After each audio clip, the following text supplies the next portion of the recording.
A esperança é o Vojvoda. E aí, gente, tudo bem? Eu sou o João Frederico do Sai Jogando. Já se inscreve no canal em todas as nossas redes sociais.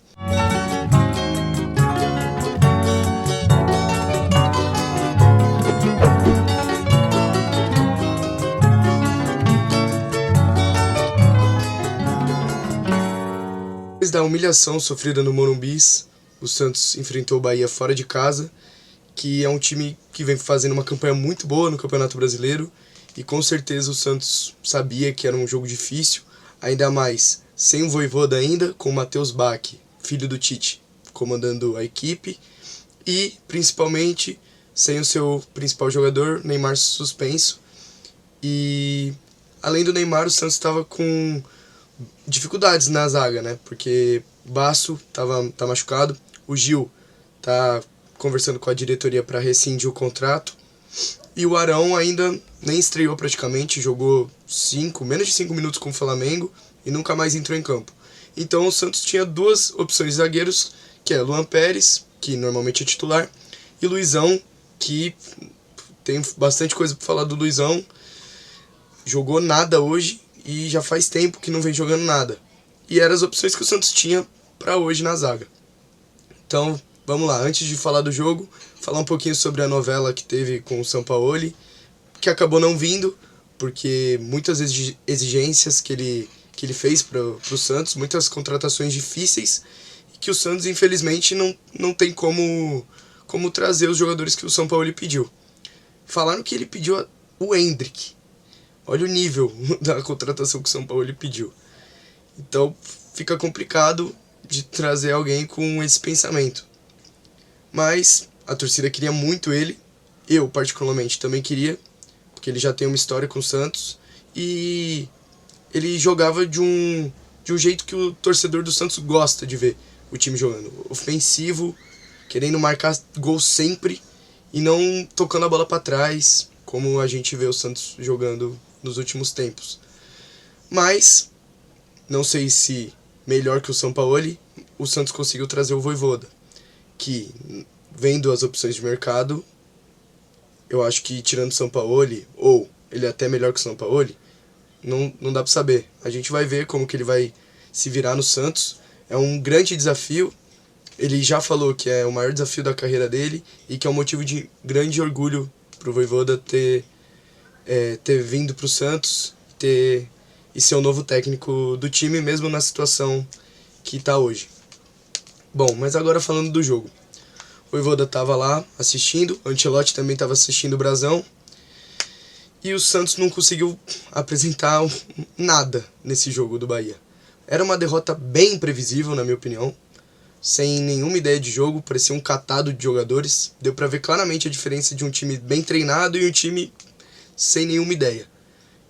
O Bahia jogando muito futebol, muito, atacando com todos os jogadores, defendendo com todos os jogadores. O Santos mal conseguia chegar no campo de ataque, e quando chegava, teve um lance pra mim que eu nunca tinha visto isso. O Santos acho que ficou 3 minutos tocando a bola de zagueiro, aí tocava pro lateral, aí voltava pro zagueiro. Aí o Luan Pérez tocava lá no Luizão, o Luizão tocava pro Mike, aí o Mike devolvia pro Luizão, aí o Luizão tocava lá no Escobar, voltava, Luizão, aí tocava pro Bom Tempo, não conseguia fazer nada, só se livrava da bola. O Santos fez isso acho que 3 vezes, e as 3 o Santos jogou a bola fora e não conseguiu avançar mais. Ele passava do meio de campo e não conseguia passar mais que isso. O time do Bahia inteiro assim, defendendo, e o Santos não achava um espaço para conseguir atacar. Fora esses momentos que o Santos estava com a bola, o Bahia atacou o jogo inteiro. Quer dizer, o jogo inteiro não, mas quando quis atacar, atacou com facilidade. O Santos não conseguiu parar o time do Bahia, e foi uma vitória merecidíssima. O time do Rogério Ceni é muito bem treinado, e não deu pro Santos, não deu pro Matheus Bach, que já mostrou que não dava pra ele ser técnico, porque, pelo amor de Deus, o Santos não apresentou nada, e ele botou uma escalação ainda questionável. Vamos lá, o Santos entrou com o Brasão, óbvio, Mike na lateral direita, Luizão e Luan Pérez, já falei o motivo, e Escobar. Não entendi o Escobar. O Souza vem sendo titular desde da volta do Super Mundial e nunca teve nenhuma reclamação pro Souza. Ele é um grande lateral e sempre vem desempenhando bem. Ele é bem regular e não entendi porque ele botou o Escobar, que inclusive não jogou nada.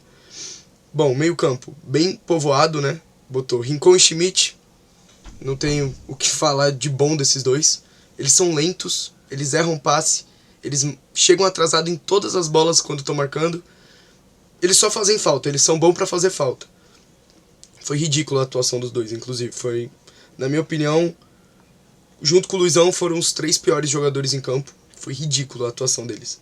Aí, Bom Tempo, que não conseguiu jogar muito bem hoje, mas o time inteiro não apresentou muita coisa ofensivamente, né?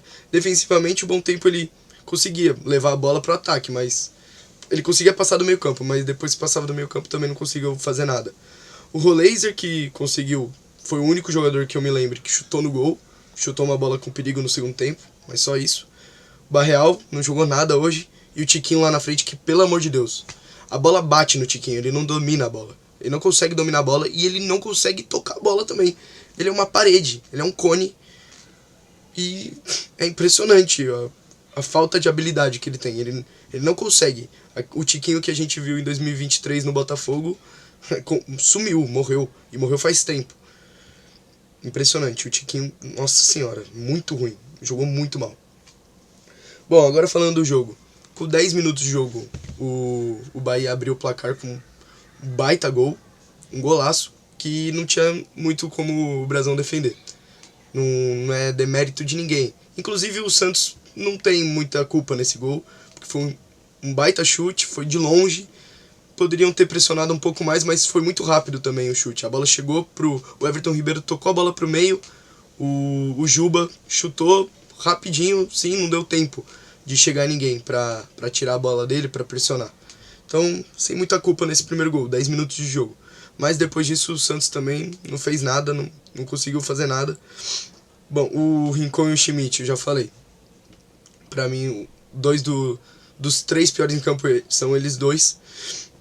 E Tiquinho também, pelo amor de Deus, né, velho? Esqueci do Tiquinho. Não sei quem foi pior, se foi o Tiquinho ou o Luizão. Dá uma briga boa. Bom, o primeiro tempo foi mais ou menos isso, o Bahia atacando muito e o Santos só se defendendo, não conseguia passar muito do meio de campo. E o segundo tempo o Santos começou um pouquinho melhor do que no primeiro, mas ainda muito mal. O Matheus Bach colocou o Cabadeiro no lugar do Bom Tempo, não sei por que ele tirou o Bom Tempo, porque era o único que estava... Ele e o Roleiser estavam conseguindo controlar um pouco mais a bola, levar um pouquinho mais para ataque. Ele tirou o Bom Tempo, botou o Cabadeiro e o Rincon e o Schmidt continuaram sem sentido nenhum. A gente já estava perdendo o jogo. Então, uma péssima substituição, ainda bem que ele não é o técnico. E nisso o jogo continuou bem parecido. E o Bahia conseguiu ampliar uma bela jogada. O Everton Ribeiro, de novo, conseguiu dar assistência. E o Bahia envolveu o Santos com os passes. A marcação chegando atrasada, inclusive o Schmidt chega atrasado no Everton Ribeiro e ele consegue dar o passe. E depois o jogador do Bahia sai na cara do gol. Não tinha também muito como o Brasão defender. E foi mais ou menos isso, o jogo foi bem desinteressante. O Bahia, quando queria, conseguia atacar, e o Santos parecia que não queria atacar em nenhum momento, e não conseguiu.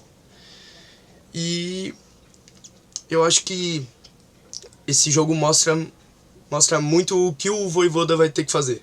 Vai ter que fazer muita coisa para conseguir salvar o Santos do rebaixamento.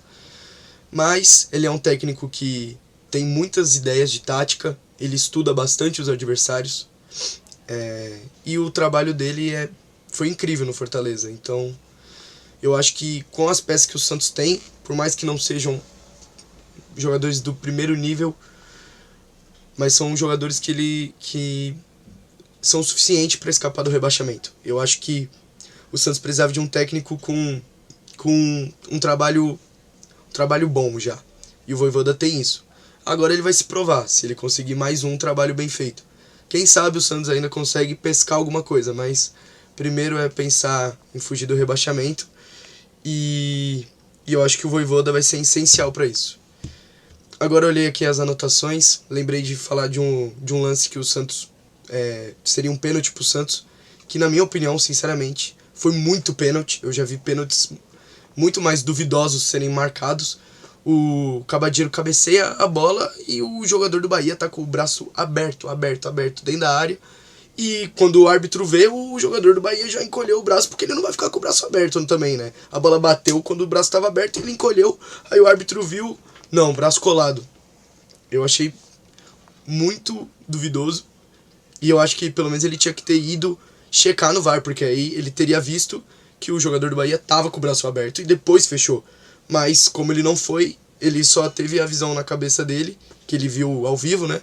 Que o jogador do Bahia tava com o braço colado, mas só que a bola já tinha batido antes. Eu achei muito pênalti, não que isso fosse mudar o jogo, né? Porque o Santos não atacou mais nenhuma vez. Mas a falta de critério dos árbitros é evidente e toda rodada a gente tem um caso desse. Nessa rodada foi com o Santos. Quem sabe tenha mais algum escândalo de arbitragem nos próximos jogos, ainda nessa rodada, né? Mas se não tiver, teve a arbitragem não vai passar ilesa essa rodada e provavelmente nenhuma, porque é incrível como os árbitros são ruins no Brasil e cada um marca o que quer e não tem um padrão. Bom, só um desabafo mesmo, porque como eu já falei, não ia mudar o jogo isso. O Matheus Bach fez algumas alterações, só que demorou muito para tirar o Tiquinho. E botou o David Washington, que também não fez nada. É um padrão, né? Essa alteração. Ou o David Washington é titular ou o Tiquinho. Aí, um entra no segundo tempo no lugar do outro e nunca nenhum dos dois fazem nada. Nem como titular, nem como reserva. Eles não fazem nada. O Souza entrou, então ele estava apto para jogar, pelo visto. Não, o que justifica a minha dúvida porque o Escobar foi titular, né? Sendo que o Souza é um ótimo jogador e ninguém nunca reclama dele. Resumindo, foi um jogo horrível de todos os jogadores do Santos. Todos jogaram mal, todos. E só mostra o trabalho que o Vojvoda vai ter. E espero que ele tenha visto, né, o retrospecto de alguns jogadores. O Luizão já vem jogando mal faz tempo, o Tiquinho vem jogando mal faz tempo. O Rincon não tem como ser titular, ele é muito devagar. Ele já não tem idade para jogar no futebol Série A do Brasil. Ele não consegue, ele tem que ir para um time da Série B, ele tem que ir para outro lugar. Ele não consegue acompanhar o ritmo. O Schmidt, a mesma coisa, só que o Schmidt ainda tem um passe melhor que o Rincon. Só que o Schmidt ele é especialista em fazer falta, desnecessária inclusive. Não tem como, pra mim, não tem como nenhum dos dois ser titular do Santos. E, bom, esse jogo era bem previsível a derrota, deu pra ver a diferença entre um time bem treinado e um time sem ideia nenhuma. E é isso. Todas as esperanças estão depositadas no Vojvoda. Vamos ver no próximo vídeo, Santos e Fluminense, a estreia do Vojvoda. Obrigado, se inscreve no canal, deixa o like, hype o vídeo e até o próximo.